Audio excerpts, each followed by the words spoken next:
O romancista Charles Cliff, ele começou publicando poesia e no primeiro livro que ele publicou, ele teve a honra de ter no lançamento o poeta Mário Quintana. E o Quintana leu o poema ali mesmo, em pé, enquanto acontecia os poucos autógrafos do autor iniciante. E no final, Charles perguntou ao Quintana se ele tinha gostado do livro, e o Quintana deu uma grande lição de poética. Ele disse assim: poemas, a gente escreve 10 e publica 1. Foi a grande lição do Mário Quintana ao Charles Cliff. O Luiz Turiba, que está lançando Desacontecimentos, parece que ouviu o Mário Quintana. Ele é muito cioso naquilo que ele publica, ele escreve muito, mas publica de maneira econômica e parece publicar o que há de melhor na sua poesia. Por isso que seus livros sempre são muito intensos, dialoga muito com o concretismo, com o neoconcretismo, com os poetas da geração de 22, mas renova todas essas estéticas ao criar uma estética própria, onde dialoga com a cultura brasileira da sua forma plena, mas sobretudo com o seu tom de voz, com a sua forma de dizer as suas verdades. Não é doce morrer no Rio Doce, quando o próprio rio morre de si. Morre do barro na marra do berro da barragem que abreviou sua morte. De que birra é feita esse barro, de que lama se extrai esse ferro, que achocolatado corre ao sabor de acênio, chumbo, nitrato de prata e bário. Mata a água que deságua em cloreto de cobre, zinco, manganês, mercúrio e cromo. É rosa espúrio, mas o bom cabrito não berra. O que sai do garimpo não nega a terra. A água da vida nasce em samarcas, garrafas.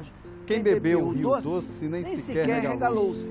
Há uma luta insana entre a lâmina da lama lúgubre e as ondas que clamam ar junto ao mar oceânico.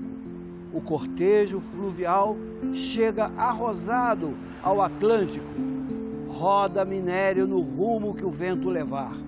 A sílica, com a sua liga cínica, faz da lama coagulante tijolo flutuante. É soda. A vila parou para ver a lama chegar e chorou o chorume vomitado nas águas do planeta. Uma flor sobrevive ao barro na contracorrente, incorruptível do berro, do pântano, da lama humana. Turiba, seu novo livro, né? Desacontecimentos. O título já é uma provocação. O próprio Sequim não conseguiu chegar a uma explicação do que seriam esses desacontecimentos, né? Sequim faz a orelha do livro, né? Quer dizer, como é esse desacontecimento? Por que esse título?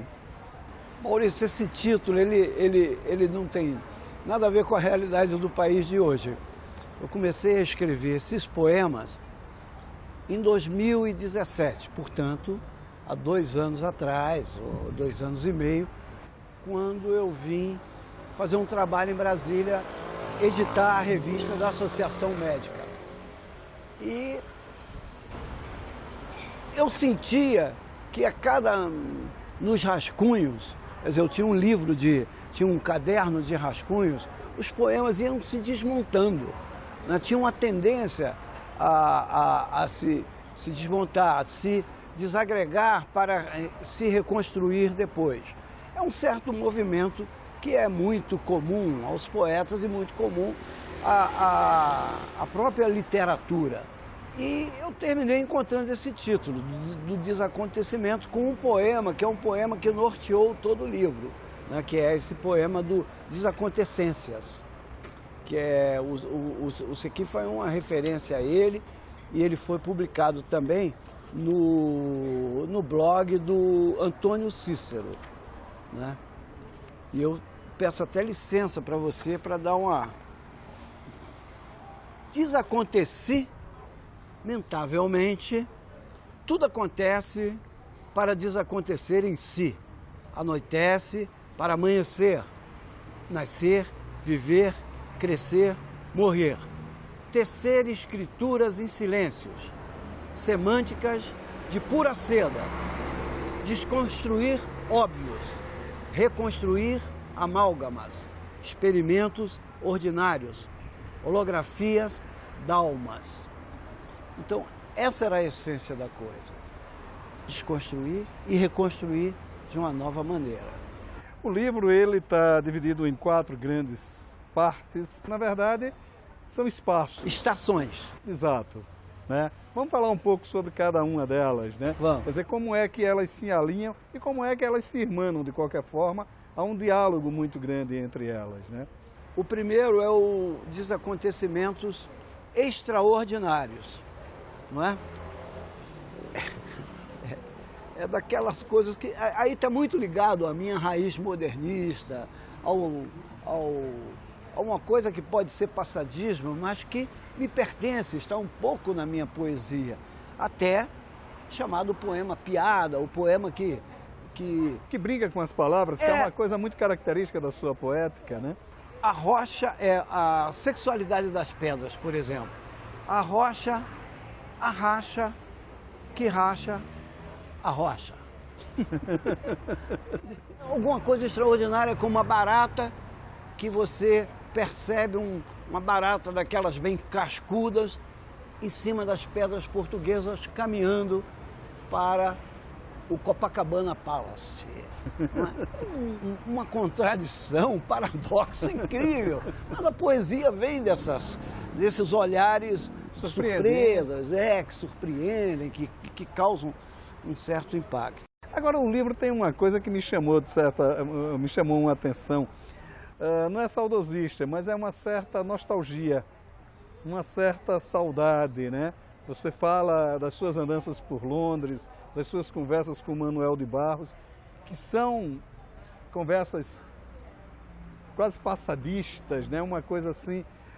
Não é aquela coisa de que o passado era melhor e tal, não é isso, mas é a relembrança desses momentos, né?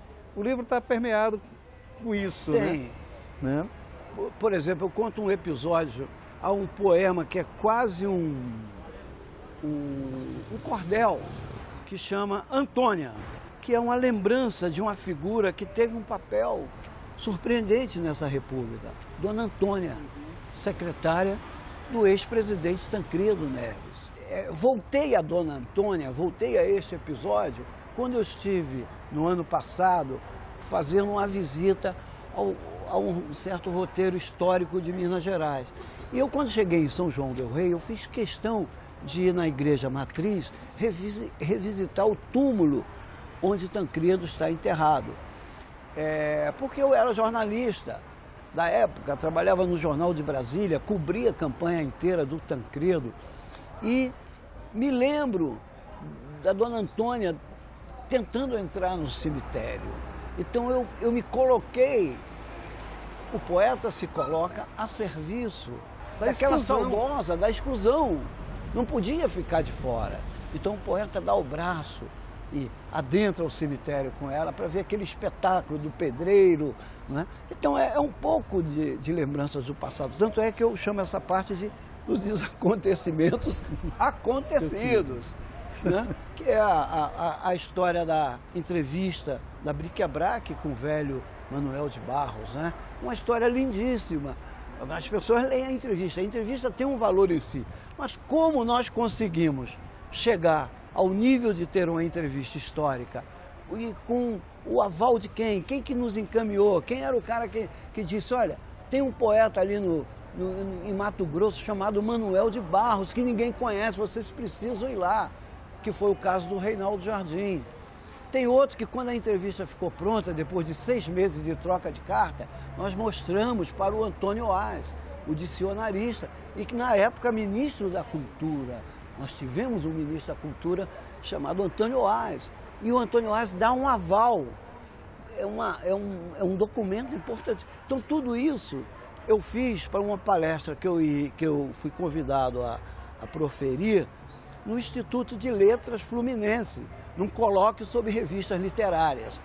Eu falei, não, eu quero falar sobre isso. As professoras adoraram, os mestres adoraram. E eu então fiz um poema que eu chamava um poema conferência. Porque é quase que 1 hora lendo aquilo. E todo mundo ri muito, todo mundo gosta muito, porque eu me visto do Manuel de Barros na linguagem dele. Eu não tento inventar, porque aquilo ali não se inventa, aquilo é único. Né? E tem o diálogo dele com Guimarães Rosa. Sim. É interessante essa coisa do poeta jornalista. Foi durante a campanha de Tancredo, salvo os pecados de minha memória, que você chegou a conhecer o Jorge Luiz Borges. Eu fui levado à casa de Jorge Luiz Borges, encontrei com o casal Maria Codona e Borges, e foi o que eu considero, eu ainda não escrevi, ainda não tive coragem de escrever sobre isso. Escrever esse poema. O meu fracasso jornalístico. Maurício, porque quando eu fiquei perante aquele homem e eu olhava para o rosto dele, ele já não enxergava nada, ele tinha, entendeu? Eu simplesmente empaquei e não conseguia perguntar nada. Eu tinha imaginado umas perguntas eruditas, ia navegar por Machado de Assis, ia falar... Cara, eu empaquei. E ele me dava umas cajadadas na perna, assim, adelante, hombre, adelante, hombre. Até que o diplomata Gardim me ajudou um pouco e a gente foi chegando a uma conclusão e eu fui conseguindo. Essa entrevista está publicada no Jornal de Brasília. Talvez seja o grande fracasso das minhas relações jornalísticas poéticas.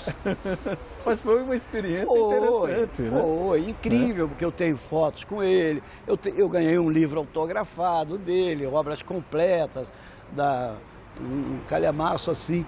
Mas uma experiência interessante que eu ainda vou revisitá-la.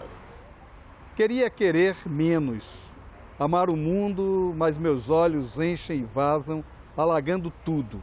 Inunda os poros da terra, meu sangue amador. Isso é um poema do João Moraes, um poeta do Espírito Santo, que lança esse livro Telectolices. É um certo neologismo, né, em que ele brinca sobre essa possibilidade que há muito constante hoje das pessoas que se falam assim, intelectual, mas que dizem uma gama de tolices. Não é o caso do João. O João ele tem uma poética muito forte, também muito tropicalista, também muito dialogando com a música, também muito em busca do verso livre ali da geração de 22, mas também com uma linguagem própria, uma linguagem que brinca com as palavras, que brinca com os poemas, resgatando o que uma época se chamou de poema piada, né? É uma poesia alegre, mas sobretudo indignada, né? Que busca retratar o mundo atual de uma maneira crua, mas plena. Agora, voltando ao poema, o poema também tem essa coisa multifacetária da sua poesia, né? Essa coisa do múltiplo diálogo, né? Você fala até de um erotismo, que é engraçado, não é um erotismo que choca, né? É um sentido pleno do erotismo, né? Quer dizer, como é também essa discussão, esse diálogo? É uma coisa chamada inocentes eróticos, porque chega a ser inocentes, uma brincadeira.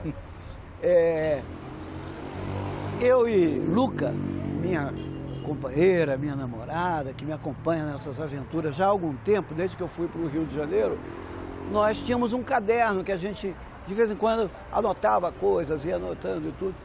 E tivemos uma ideia de fazer um livro para dar de presente aos amigos. Então fizemos 10 exemplares, um papel artesanal maravilhoso, um papel artístico mesmo, comprado em Minas Gerais, não é? E fizemos 10 exemplares. Foi tanto sucesso, com desenhos, com quadrinhas, com palavras, com coisas assim. E tivemos que fazer mais, porque os pedidos iam se avolumando. Mas muita gente fala desse trabalho.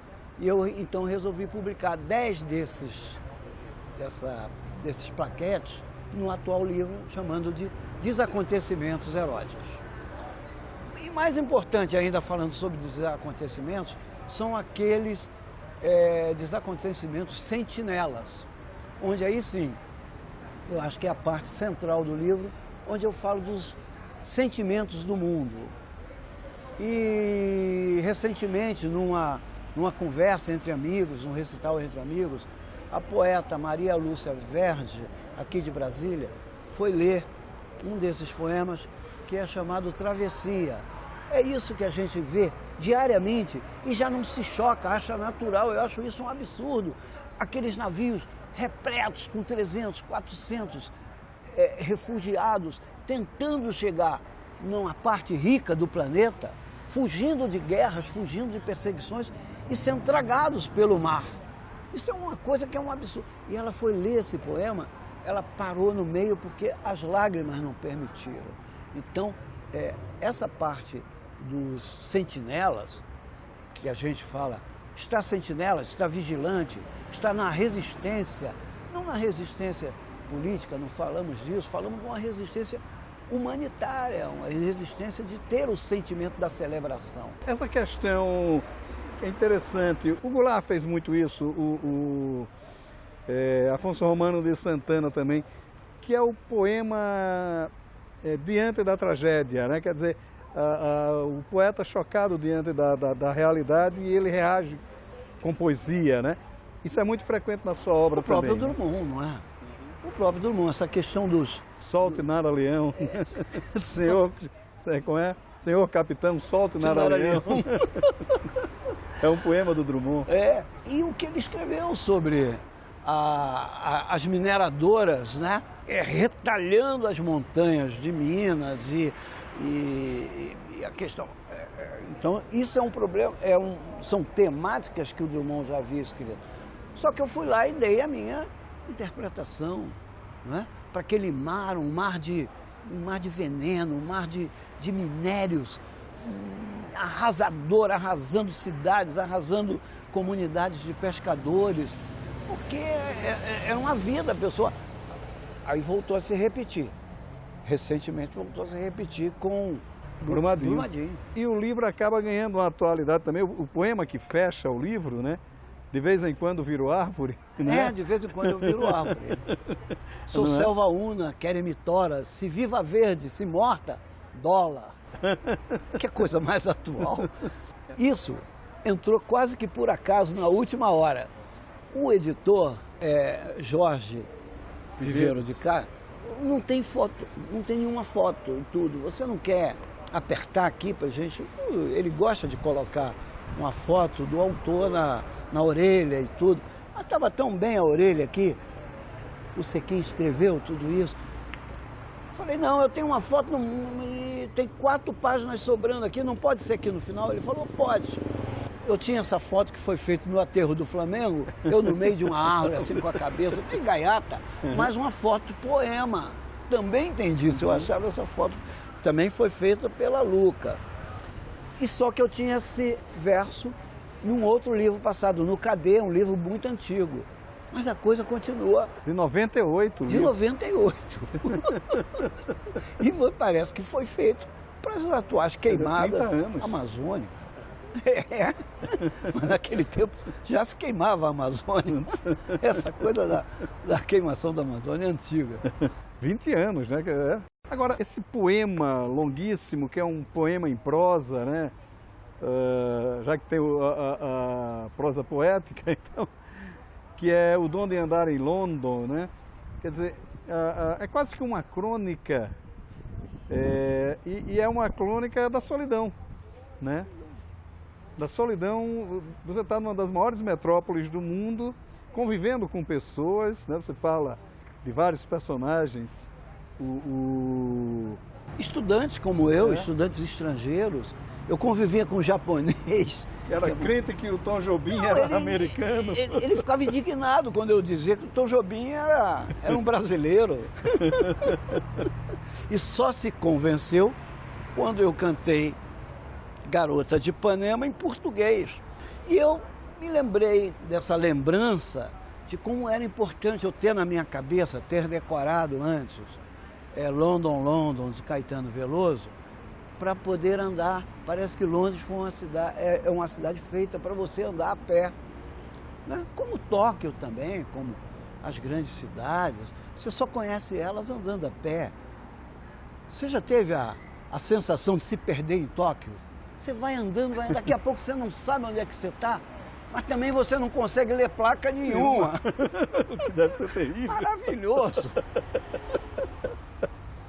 Né? Bom, e eu então me lembrei dessas andanças, dessa solidão londrina, quando eu assisti a uma palestra de Antônio Carlos Sequin, na Academia.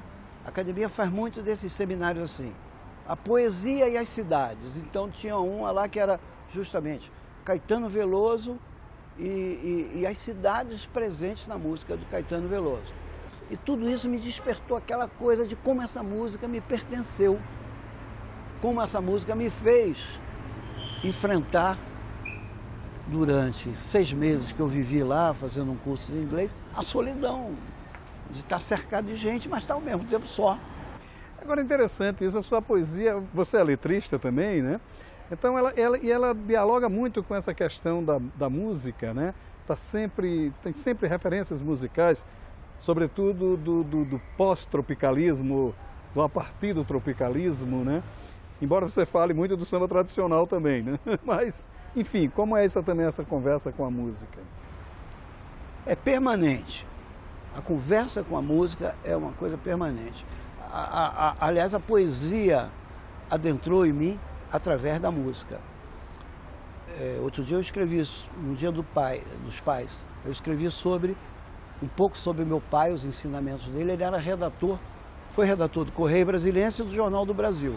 Então eu li primeiro o Drummond cronista, depois eu fui ler o Drummond poeta, porque eu lia todo dia, ele trazia o jornal para casa, eu lia.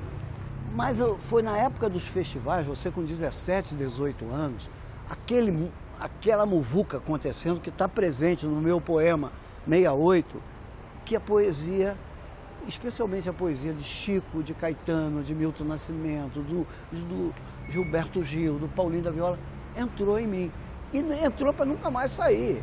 E como eu estava no Rio de Janeiro, e aquilo é uma cidade de samba, não é? Você não imagina, eu fiz um samba recentemente para Elza Soares, que será enredo da Mocidade Independente Padre Miguel. Uma poesia incrível, que aí fizeram uma música maravilhosa, mas foi eliminado. Acho que tinha muita poesia ali, a Mocidade não gostou, entendeu? Mas o samba é maravilhoso para Elza Soares, que é uma deusa, né? A Elza é uma deusa, entendeu? Então tudo isso me inspira muito. Né? E a sua poesia se faz nesse caldeirão todo, né? E Turiba, como é que está a sua produção? Você, está lambendo a cria ainda, né? Do desacontecimento, mas você não para também. Não para. Eu tenho alguns projetos, eu vou voltar a escrever muitos artigos que eu tenho escrito e estava publicando até um por mês no jornal o Globo, aí parei um pouco para ficar concentrado mesmo Agora eu vou voltar a escrever sobre essas coisas que acontecem no Rio de Janeiro, e que muita gente escreve, mas você sempre tem um olhar diferente. Como é que pode um cara sequestrar um ônibus e levar para a Ponte Rio-Niterói? Só mesmo no Rio, entendeu? Para fazer nada. Ele estava ameaçando ali com gasolina e tudo, mas era Então queria se matar. Enfim, queria se matar. Um pouco... Então o Rio é uma cidade que proporciona você escrever muito. E eu quero voltar a escrever artigos, quero voltar a escrever reportagens, eu tenho uma série de projetos nessa área. Acho que eu estou municiado com poesia, aqui deve ter uns 80 poemas, de 400 que eu escrevi nesse período de Brasília até eu voltar para o Rio. Mas aí eu passei a peneira mesmo, passei a faca, teve amigos que me ajudaram a passar a faca, falaram, esse não entra. Aí não ficou muita coisa de fora, mas eu não vou mexer tão cedo. Os projetos é voltar a escrever sempre, que é o que eu aprendi a fazer. Maravilha, foi um prazer conversar com você. E por isso que eu estou no programa Leituras. Ler também, ler muito. Eu estou atrasado, tem tanta gente boa para ler. Está sempre atrasado com as leituras, não é um problema. E o momento é um momento de muita produção de poesia, de romance, de coisas. Os literatos estão aí comandando alguma coisa de nova que pode acontecer. Tomara. Turema, obrigado pela Olha, sua obrigado presença. mais uma vez pela oportunidade de falar a esse programa tão legal.